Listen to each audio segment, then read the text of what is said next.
Hey there, pals. If you take a look down below the video, you can see there's no dislike bar anymore. Isn't that freaking neat and dandy? I'm sure that YouTube made that decision for the good of the community and not for any other reason.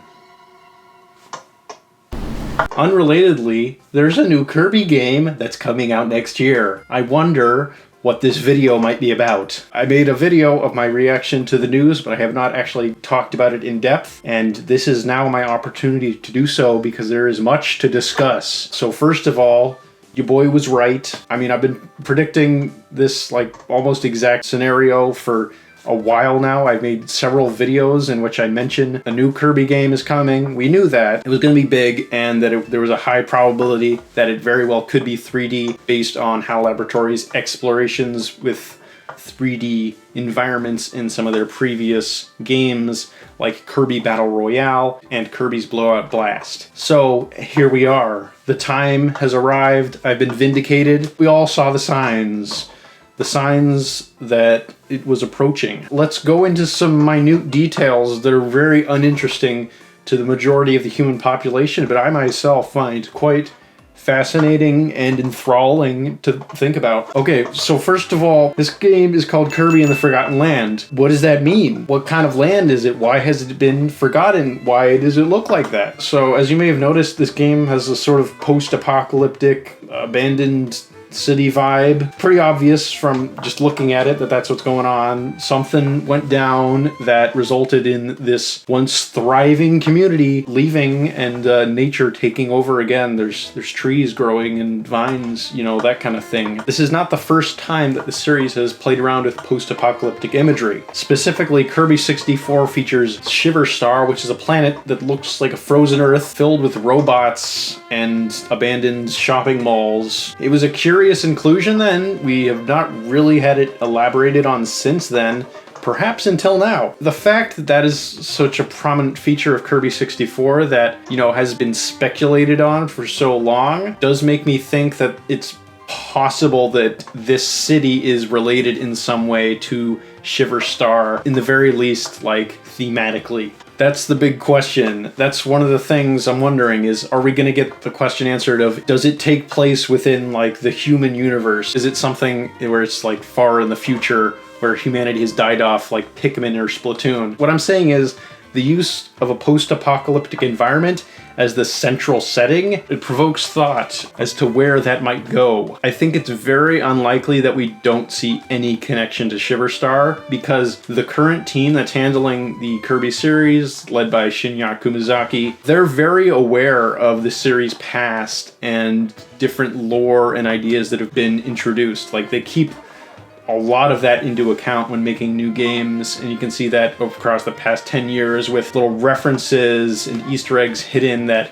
reference things that have happened in other games and characters and ideas that have appeared in other titles. The fact that this is such a big part of this new title's identity, I find difficult to believe would be a coincidence. Small detail that I find really cool, the signage that appears in the game is decipherable and translatable, and it's basically just a messed around remixed version of English from what we can tell. This says burgers, this says books. This is interesting, doesn't necessarily mean anything obviously. At the very least, that's a great attention to detail. How long has the city been in disrepair? What caused it? I don't think that there's any way that this game doesn't explain how this city and world came into this dilapidated state. That has to be part of the story, I would assume. There is new enemies. There's a new standard enemy, specifically this sort of fox creature that you see running around that seems to be this game's equivalent of a Waddle Dee. We'll circle back around to Waddle Dees because they actually play a pretty important role in this trailer. I also noticed that there does not appear to be player-controlled camera movement. Although this is a 3D game, this does not appear to be as open as something like Super Mario 64. Based on what we've seen, it seems more in line with Super Mario 3D World. That's fine because the 3D World format I've always thought would work really well for a Kirby game. You know, it's linear but has moments where it widens out,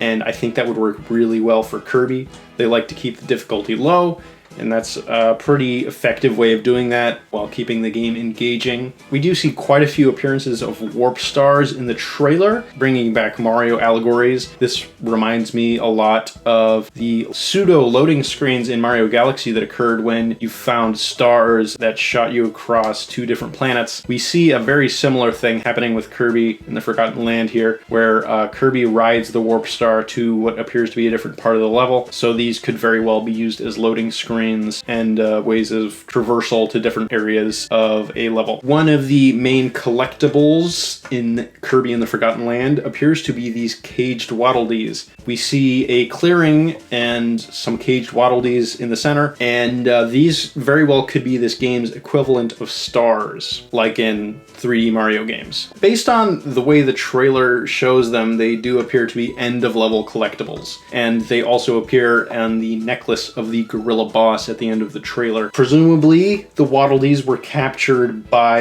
an enemy that almost certainly will play into the story, and it does kind of imply to me that we very well might see other Kirby characters appear in cages. King Dedede, Meta Knight, and Bandana Waddle Dee very well might appear in cages at the end of boss fights or something, but yeah, we don't know why, and that'll be one of the mysteries to be solved when this launches next year. One thing that I really love to see is that the copy abilities have retained their versatility upon their transition into 3D. We got hints of this in Kirby Battle Royale, where most of the abilities did still have a lot of moves that you could use, but yeah, you see a lot of recognizable moves, like the sort of spin attack that's obviously inspired by Zelda, and we basically just see classic Kirby abilities in this trailer, and they're presumably saving the new abilities for marketing closer to the game's release. I'm loving the way abilities look. One thing related to Kirby's 3D movement is that the hovering appears to have been limited yet again. This makes sense. Every single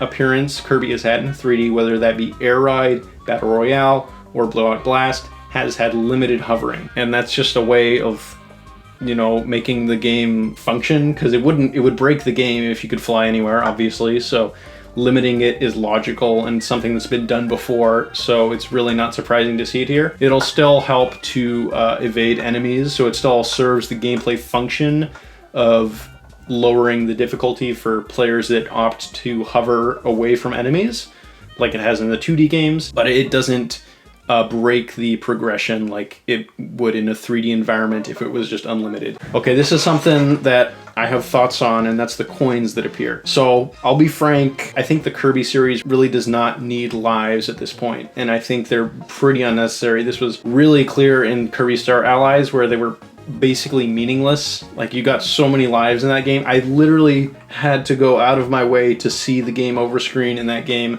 because it gives you so many lives and you barely die. Lives are very unnecessary to the Kirby experience. They give you something to collect, and that's about it, because in terms of gameplay utility in modern Kirby games, like with their level of difficulty, they're just totally unnecessary. I really think it's time to do away with them. Mario has done this with Mario Odyssey. It feels like this would be the time to sub them out for something new, and coins go along with that. I really hope that the coins serve a different gameplay purpose. Some ideas I have are possibly like cosmetics you can unlock, or different collectibles like music tracks and concept art. Yeah, I just can't imagine lives being in this game in a way that feels necessary. I guess I could be wrong. Like, if they raise the difficulty enough that lives are relevant, then the conversation is different, but I don't really see that being the case. So Kirby Star Allies was a landmark title in terms of lore in the series, and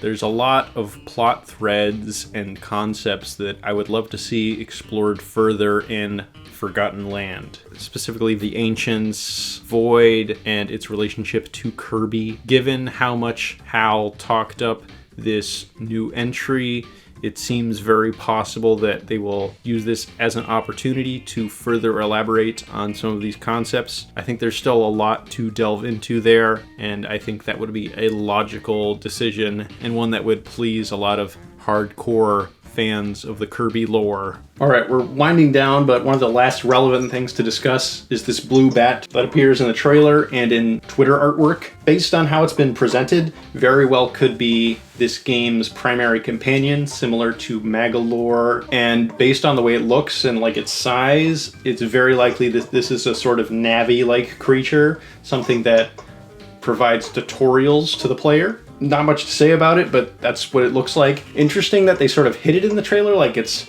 there, but they didn't seem keen to showcase it very prominently, so it's very likely that it has a significant role to play in the story. I can't imagine that not being the case. Okay, here's one of the last things. This is semi-breaking news as of the recording of this video, and that's that Kirby in the Forgotten Land has been rated by the ESRB. We're getting an E10 plus rating, which is pretty standard for the series at this point. This ESRB rating thing has a little description with it. It describes Kirby using blaster-type pistols with reticles to aim at enemies. That is a potentially new detail that could hint to some sort of new ability in which Kirby fires a gun.